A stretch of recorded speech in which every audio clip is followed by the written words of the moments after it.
sala. Pati ka doon sa kwarto mo maglaro. Ayoko po dun, Tay. Natatakot po ako sa multo. Ang laki mo na, natatakot ka ba sa multo? Sino naman nagsabi sa'yo nun?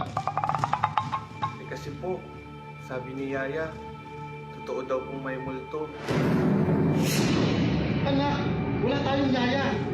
Sandali at papaalam ko to sa nanay mo.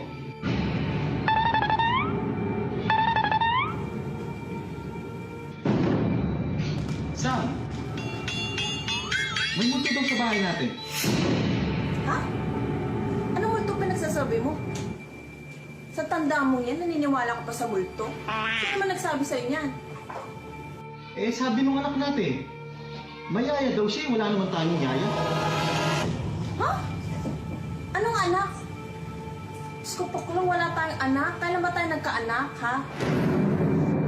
What?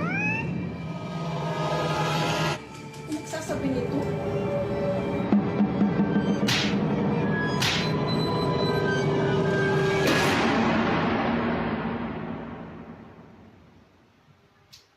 Halika, Tay. Laro tayo.